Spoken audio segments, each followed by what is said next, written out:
Olá, louvado seja Deus. Mais uma vez eu volto a gravar aqui, que o vídeo estava gravando ali, simplesmente ele desconectou, né, e parou de gravar, saiu automaticamente, né? Não sei quantos minutos que deu ali, mas ele parou. Então eu volto a falar de novo a respeito dos balaíns, né? A Bíblia fala de balaíns, que são aquele que diz lá em Jeremias, no capítulo 10, lá e também no 44, você vai achar muitas passagens a respeito disso daí, né?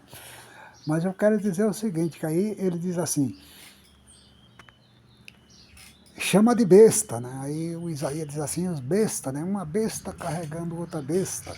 Quer dizer, na realidade, naquele tempo lá, onde existiam os bosques, existiam os altos, né? Ali onde era colocado os baalzinhos, né? Os balaíns, como eles falam, né? Para ser adorado ali por determinado tipo de grupo da nação, porque você vê, Israel era extenso, né? O seu território ali, né? Nós estamos falando dentro do conhecimento bíblico dentro da palavra de Deus. Nós estamos falando das nações vizinhas, não. Porque as nações vizinhas lá, isso aí já era natural para eles, isso aí já não havia nem o que se discutir, né? Porque os deuses deles eram exatamente os deuses pagãos, já era o Baal mesmo, já eram os deuses deles lá, o Dagon, enfim, todos os outros, né? Que faziam parte dos seus santuários, né? Eu estou falando aqui do povo de Israel. A partir do momento que eles entraram na idolatria, começaram a praticar a idolatria, eles começaram a fazer esse tipo de coisa. E o profeta Isaías está exatamente questionando, tirando sarro da cara lá, por exemplo, fala assim que as bestas, né, coloca dentro do saco e joga nas costas e leva, né? Uma besta carregando outra besta, quer dizer. Isso ele estava xingando lá os sacerdotes da época lá de Israel, que estava carregando aquelas bestas que colocavam dentro de um saco e ali colocavam aqueles animaizinhos, que eles chamando de besta, quer dizer, os santos lá deles, né? Da época.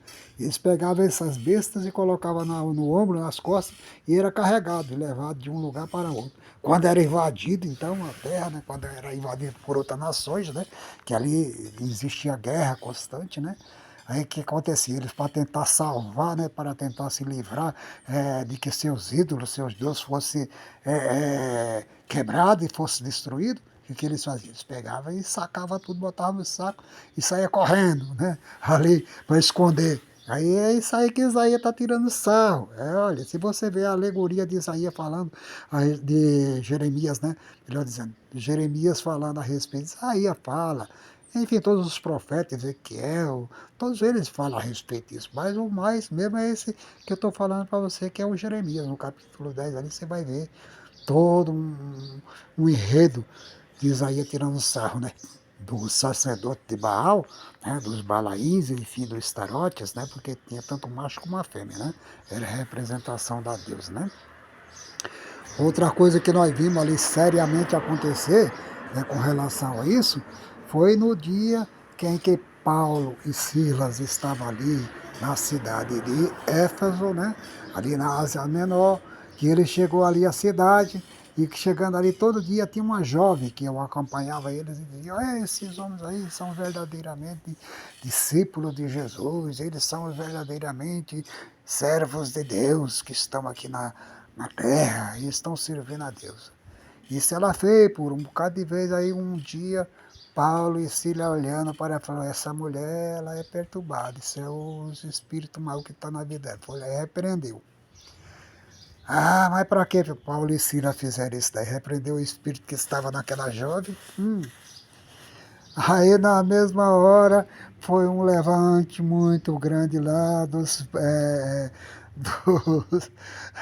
dianistas, porque na época lá a deusa Diana, né, que era a deusa da fertilidade, a deusa da nação, a padroeira deles da fertilidade, né, que eu conheço mais ou menos assim, algumas nações que tem, né, essas deusas, né, que são as padroeiras, são acho que tomam conta da nação, né, e no caso que aconteceu em Atos dos Apóstolos ali, com o Silas e com o Paulo, é exatamente a respeito dessa deusa Diana ali. O que acontece? Diz que existia ali um mágico, né? Que fazia, né, e fazia encantamentos com essa jovem, e ali com as pessoas, fazia encantamento de adivinhação, feitiçaria, né, obras de feitiçaria, né, e eles usavam, né, esses balaíns, aí diz assim, olha, e agora esses homens aqui estão enchendo a nossa cidade com essas novas seitas, com essa doutrina deles aí, e agora nós vamos ficar no prejuízo, o que será de nós, os nossos, né, ourives, agora os nossos artesãos, as nossas pessoas que trabalham com isso, fabricantes, os fabricantes de santinho lá, né, dessa deusa Diana, né, que distribuía para ser usada ali. E os deuses dele quem é? Quem compra de barro e de gesso, das coisas, são os pobres, né? Mas vai lá, o rico não compra de barro nem de gesso, não. Eles compram de ouro, é de prata, né? Manda fazer lá, especialmente. Então, lá naquela época, lá existia muito isso daí. Existia muitos deuses feitos de ouro, de prata, né? Que era, como diz, joias mesmo de estimação, né, deles aí, né? Ele guardava aquilo lá com o maior cuidado, com o maior carinho, né? Para não serem roubados, para não serem destruídos e para não terem o prejuízo, porque custava dinheiro aquilo lá, né, para eles. Mas eles se enfureceram ali, queria de toda maneira, né, coisar, e foi aonde que eles pegaram e acabaram metendo Silas e Paulo lá no cárcere, na cadeia, né? Aí que vem a hora, exatamente, você começa lendo lá e você vai ver que depois eles foram soltos, né, do cárcere lá, né? Quando os anjos chegou ali, quando eles estavam dentro da igreja cantando o hino, ou que seja, na prisão, né, no cárcere, né? Cantando os hinos com os pés e as mãos tudo amarrado de correntes lá, né? E amarrado ao tronco, né? Com os pés presos. E o anjo do Senhor apareceu ali, né? Dando um grande estrondo, né? E abrindo os cárceres lá e todo mundo lá. Foram soltos na hora, ficaram com as cadeias, né? Soltas, qual Silas, simplesmente Paulo, ficaram ali louvando a Deus, né? E quando eles vieram lá, até o carcereiro queria se matar e falou, não, não faça isso não, tá todo mundo aí, ninguém fugiu. Tá todo mundo aqui dentro, aqui, ó, tá todo mundo tranquilinho, sossegado. Tá todo mundo solto, as portas abertas, tudo aberto, né? E foi aí onde o carcereiro se converteu a Cristo, né? Mas nós vemos toda essa passagem aí, o que aconteceu? Com esse movimento aí, muitos e muitos e muitos mesmo daquela cidade, dos gregos, né? Principalmente quem habitava muito ali, muito grego, muita pessoa de fora lá, né? Era tudo pessoa que fazia parte do Império do Romano, né? Por ali ser uma cidade portuária, uma cidade de grande movimento, era a capital principal da Ásia Menor, né? A cidade de Éfeso, que ali tinha o maior movimento, né? De transuante ali, de pessoas que vinham de toda a parte do mundo, então tinha o grande porto lá, né? Entrava as mercadorias, onde que vinha as importações das mercadorias, e ali eles pegavam e ficavam ali, né, naquele lugar. E foi aonde que esses discípulos do Senhor Jesus, com as suas pregações, né, eloquentes e com os seus ensinamentos, né, da palavra de Deus, eles pegaram e conseguiram converter bastante, mas muito, muito daqueles da cidade se converteram, né, ao cristianismo, se converteram a Cristo. Aí a Bíblia diz que eles pegaram e foram lá para a praça da cidade e fizeram uma grande fogueira ali e colocaram aqueles escritos, aqueles livros, aquelas coisas que tinha tudo escrito lá a respeito dos ídolos, né, da idolatria dos deuses, da deusa Diana ali, né? E colocaram fogo em tudo aquilo lá, né? Mas antes disso acontecer, diz que as pessoas gritavam, né? Os que estavam enfurecidos lá pelos espíritos malignos, diz que se rasgavam e gritavam. Igual quando aconteceu lá com o profeta Elias, né? Juntamente com os profetas de Baal lá, né? Lá no capítulo 17, 18 de Primeira Reis, você vai encontrar lá uma festa também de idólatras, tá lá, né? Sendo rasgado e arrancando a roupa e arrancando o corpo e se coisando. Aí Elias tirava grita mais um pouquinho, quem sabe ele está dormindo. Ah, fala mais um pouquinho, quem sabe ele tá de férias, né? Foi fazer uma viagem aí, né? Tirava maior sarro lá dos profetas de Baal e eles ficavam nervosos. E é assim que faz esses extremistas, né? Que não tem o temor de Deus, né? No momento que a coisa não está dando certo para ele, em vez de eles pegarem e se humilhar, né? Curvar o joelho e se humilhar, não, pelo contrário. Eles se rasgam, eles se dilaceriam, né? E jogam-se, né, no chão, e espuma e grita, porque é tudo possesso de demônio. Por isso que eles fazem isso, né? Eles não sabem, mas aí por trás deles estão os principais demônios, né, agindo na vida deles. E é por isso que nessa tarde eu estou falando essas coisas para vocês. Falando por quê? Porque é necessário que a palavra do Senhor Jesus seja pregada, seja anunciada a cada pessoa. E aquele que vê que está indo para o caminho errado, para o caminho da perdição, que acha que vai ter em sua vida, né? No final da sua vida, um destino certo para entrar no reino de Deus, ele precisa fazer igual exatamente o Senhor Jesus orientou, né?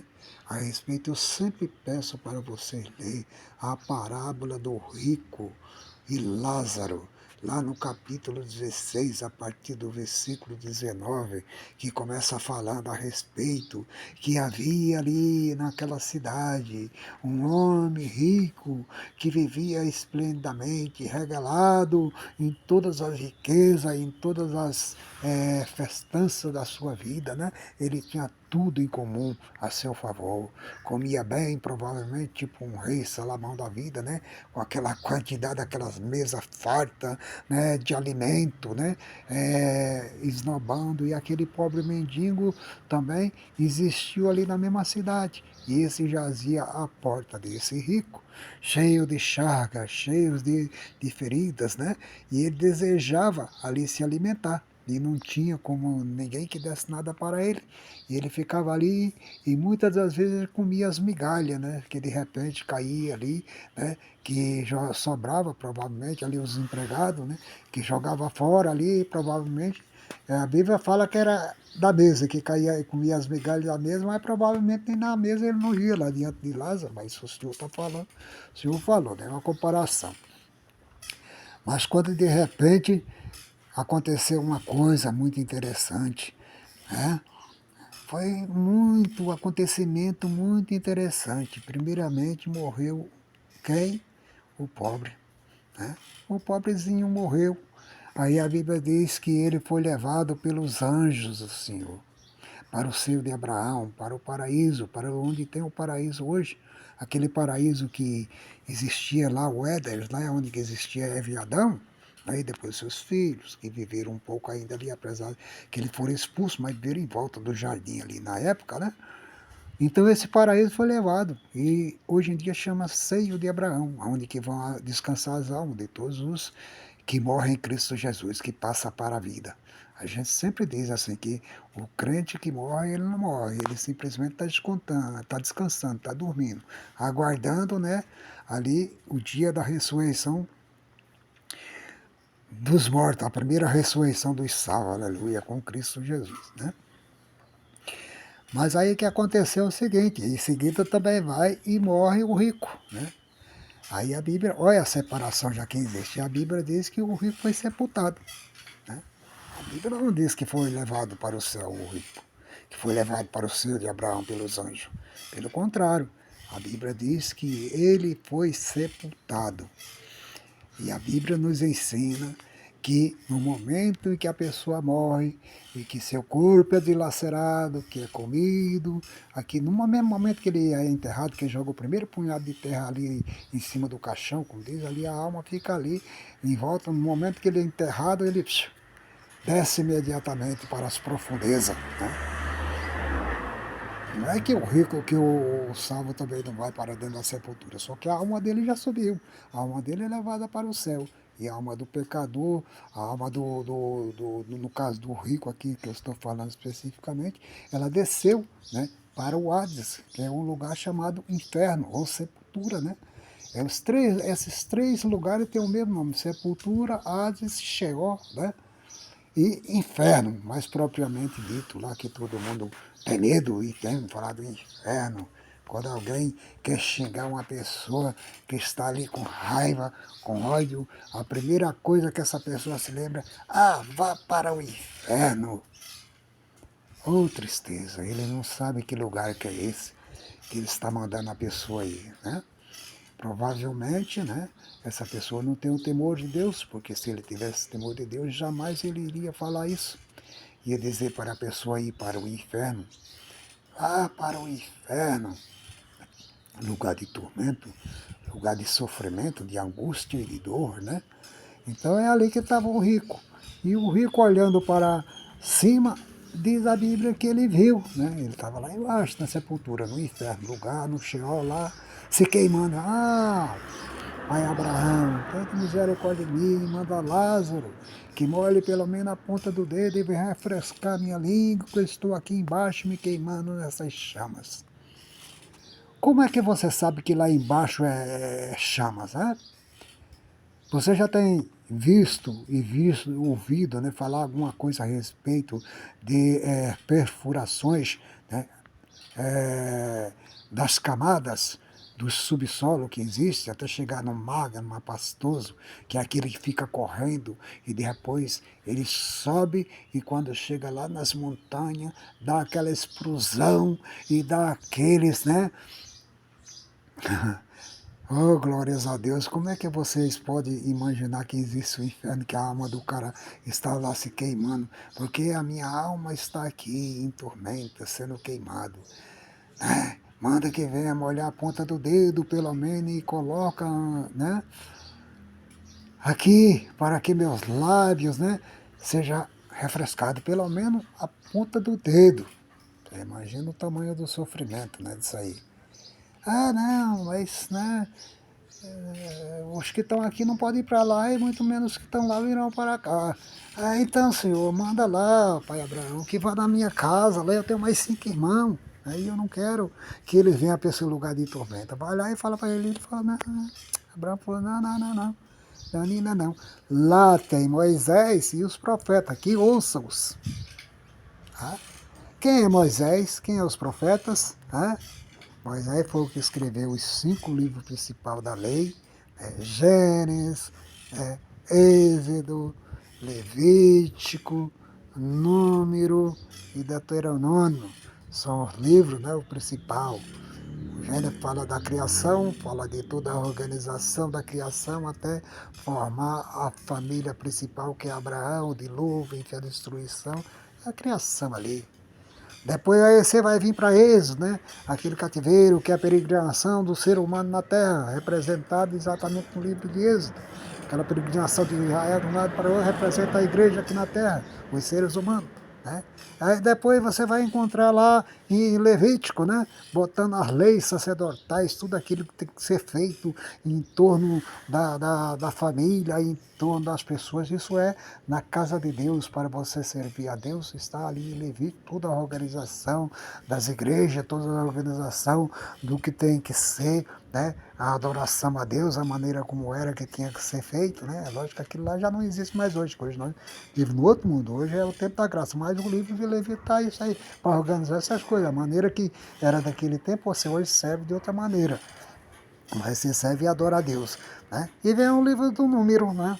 O livro do número lá, que é com a complementação dessas leis todas, né? Digamos assim, é um complementando o outro. Né? O livro de números é aquele um que está ali engajado no sentido de mostrar as leis, né? Normais aí, os códigos civis, né? A maneira como o homem deve se comportar diante da sociedade, né? O que ele deve fazer, o que ele não deve fazer diante da sociedade, com o seu vizinho, né? Com o seu próximo ali, né? Então é isso aí. E o Deuteronômio é a complementação de tudo isso daí. Aí mostra a lei, né? Mostra, enfim, o resto, a organização, né? De tudo aquilo que é lei, de tudo aquilo que é sagrado, a maneira como realmente o homem tem que se obedecer diante de Deus, diante dos homens. Né? Aí a complementação ali. Então Moisés escreveu. Né? Então quando ele diz assim, lá em Lucas, né? 16, né? 19 a respeito da palavra. Lá na terra, não, eles que lá tem Moisés e os profetas, aqui ouçam-os. Então é isso aí, Moisés, é isso aí que eu estou falando para vocês. Se você ler os 5 livros do Velho Testamento, você vai encontrar tudo isso aí. Né? As organizações, a maneira como deve servir a Deus, que o temor que você deve ter a Deus, a quem você deve servir, né? Que é só a Deus, né? Somente a Ele. E é por aí que se vai. Aí depois tem mais a parte principal aqui, de que o Abraão falou lá ainda para aquela alma penada lá no inferno, lá que estava naquele sofrimento, Disse Moisés e os profetas. E os profetas? Quem são os profetas? São exatamente os que profetizaram, que falaram a respeito que Cristo viria um dia para cumprir tudo aquilo que Moisés escreveu na lei, toda aquela dominação, todos aqueles ensinamentos, que ele viria para cumprir isso. E Cristo veio e cumpriu a lei perfeitamente, morreu. No momento em que Jesus foi jogado ali na cruz do Calvário, estava sobre ele todos os nossos pecados, todas as nossas ansiedades, tudo aquilo que realmente, leva a um ser humano durante o período da vida dele aqui na terra, estava ali sobre Jesus na cruz. No momento, em que Moisés levantou a serpente no deserto, Jesus ainda falou a respeito disso assim como como Moisés levantou a serpente no deserto, que representava exatamente o que? O pecado. A serpente é símbolo de Satanás, é símbolo do pecado, é símbolo da morte, pois foi ela que fez o homem cair no pecado. Aí o Senhor colocou aquele demônio lá no deserto, só para o homem olhar para ele e dizer, olha, era um símbolo do Cristo que viria. Jesus falou disso assim como Moisés levantou a serpente no deserto, assim também o Filho do Homem será levantado, no madeiro, e ao terceiro dia ele ressuscitará. Então é assim que está escrito na palavra de Deus, e assim que tem que ser. Então, quando na parábola foi falado, lá tem Moisés e os profetas, que ouça-os. Era Jesus que estava falando essa parábola, não era ninguém. Jesus não tinha morrido ainda. Jesus ainda tinha entregado o seu corpo para ser sacrificado por nós. Jesus ainda não tinha descido à sepultura, não tinha ido ao inferno pregar para os mortos. No caso, esse homem que estava ali dentro do inferno, que viu, essa situação se cumprir, é Jesus que estava contando isso. Por que Jesus que estava contando isso? Uma parábola. Isso ele estava contando essa parábola bem antes dele morrer. Que é o capítulo 16 de lá de São Lucas, que não está tratando ainda a respeito da morte de Cristo. Então, queridos e amados ouvintes da palavra de Deus, escuta aqui. No momento em que você ouvir esta palavra nessa tarde, só faça uma coisa. Veja os seus conceitos. Veja o que é que você está servindo. Veja o Deus que você está servindo.